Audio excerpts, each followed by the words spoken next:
Hey everybody, before the show starts, log on to musicmoneymakeover.com/shop to download all my books and free guides. And while you're there, make sure you click on the book a call tab to book a call with me to get all your questions answered and your problem solved. Enjoy the show.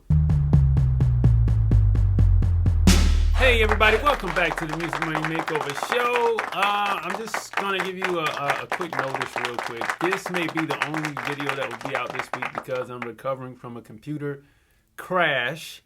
But if I do get another one up this week, then that's great for you. But I'm still getting some things back in order, so I just wanted to go ahead and shoot a quick video today, and then I might have to see you all next week. Anyway, today is an important video because we're talking about how to price your beats properly, right, for beat leasing.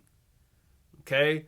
I think that I've touched on this before, but I didn't give you just a clear-cut example of it. I threw some other stuff in there. And so today I want to focus on just getting the pricing right so you can understand why the Beatstars contract looks the way it looks, and so you can understand what exactly you're getting paid for when you lease your beats, okay? So without further ado, we're going to jump in, and as usual, we have to do our copyright. But today in the Copyright Explained, I recommend everyone watch this because it's going to have a lot to do with how we're going to price our beats. So you got to understand both sides here.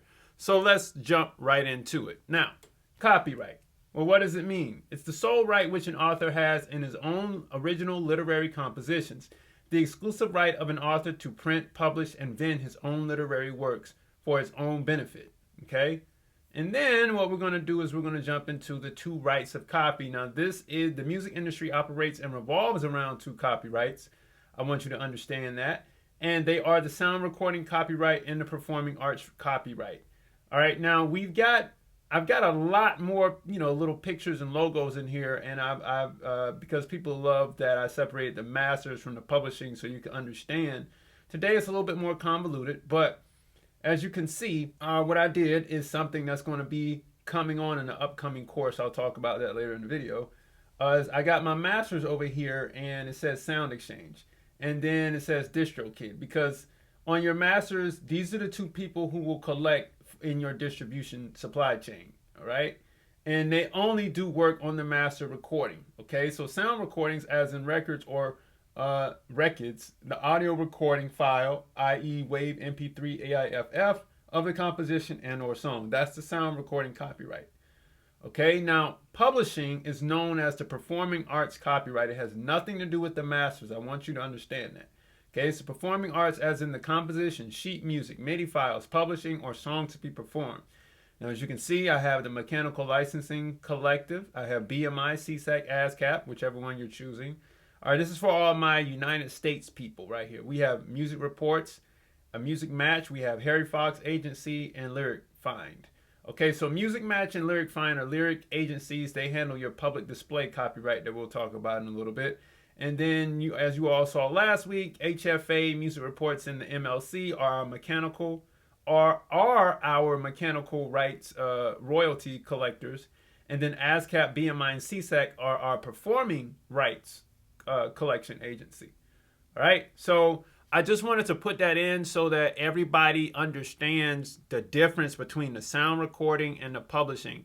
If I can make it better, please let me know. But I think this should take care of you pretty good. Like, you'll understand examples of it, okay? So let's keep going through the pipeline here. 6 rights of copyright. To be exercised to the fullest extent of the U.S. Constitution under Title 17. That's the right to reproduce. Okay, and that comes from our mechanical royalties.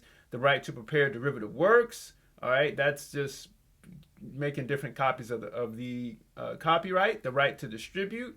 All right, that's like our DistroKid and stuff like that. We got the right to public performance. That's like ASCAP and BMI and all that stuff. The right to public display. That's Lyric Find and Music Match. And the right to digital performance. That's Sound Exchange right there. Okay. All right, so now we're into today's hot topic: how to price your beats for beat leasing on Beatstars or your own personal beat store or whatever it is you're doing. This is how you're going to price your beats accordingly, okay? And this is actually what your contract is saying for everybody, because the majority of you all are using Beatstars, so this is what your contract is saying. All right, here we go. I don't know how long this video is going to stay up, because there's some pretty potent information in 2 quick slides. So it may come down and back up periodically. I'll let you know, okay? But here we go. Slide on the screen. All right, percentages. Now this is based on 1 penny, okay? This is the breakdown. What you see in this graph is the breakdown of how a stream works. Now this is an average amount. This is not the exact, but this is what you can expect on average. Just an average model, give or take 3 to 5% in any one category, okay?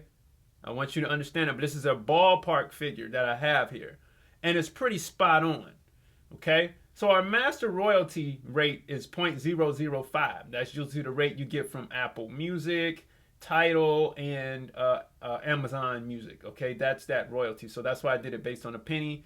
Those companies kind of hold the median for streaming rates or payout rates, and so that's why I use the penny model. This does not adhere to YouTube, but you can just change the rates, okay? But this is based on those, all right? So you get the master, which is about 0.005. You get the DSP share, which goes back to the like iTunes, Spotify. This is their fee, 30%. That's 0.0015. Then you have the PRO share. That's 0.005, okay? That's what the PRO will take out of the stream. And then the mechanical is another 10%, 0.005. All right.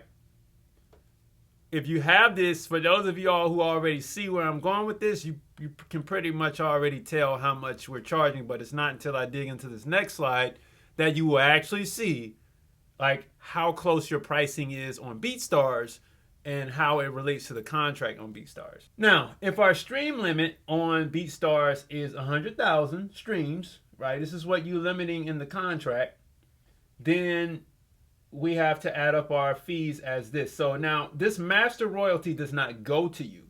Technically, you would get a producer royalty off of the master, okay? In an independent situation, which is what this will be. Now, I put it high at 5%, and at $500 from 100,000 streams, right, you would take home 25 bucks. That'd be your cut, okay? Then the DSP would take home 300 bucks. That would be their cut. The PRO would take home what? 13.5% for their processing. So at 0.001, which is 10% of this whole pie, times 100,000 streams, all right?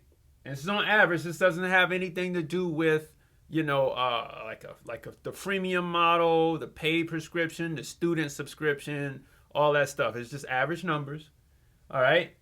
100,000 streams would yield about 10 bucks. You divide it by 2 because a share has to go to the writer, okay? And a share has to go to that producer, which both of you all are writers. Don't get it confused. You're both songwriters. Just one's an author, one's a composer. You both share in the same pie. Don't get it confused, okay? So, and so you walk home with 5 bucks off of your PRO of that 100,000 streams, and then they process at roughly 13.5%, and so they're taking roughly 67 cents off that $5. So you walk home with $4.32 at the PRO, and then at your mechanical agency, everything is now passed through via the MLC and music reports, so you don't have to worry about a fee coming off the top. You walk home with 5 bucks. Add it all together, you get $34.32, and then you round it up to 35 bucks for your Beatstars pricing. That is it. That's what your contract says on Beatstars for 100,000 streams. Now, if you want to add it up to 500,000, then you can use this for your pricing for that. This might be the most potent information that I've given, okay? I don't know how long this is going to stay up, all right? So we're just going to put positive vibes out here that people will gravitate towards this video, will watch it, and will share it, okay?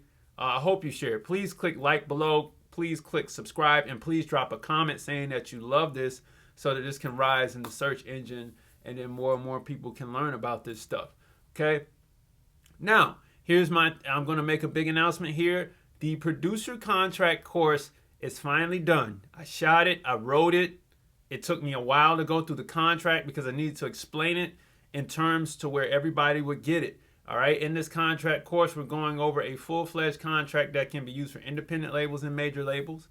All right, I'm explaining every section of the contract so you understand what's happening. I'm explaining also the formulas involved so you can.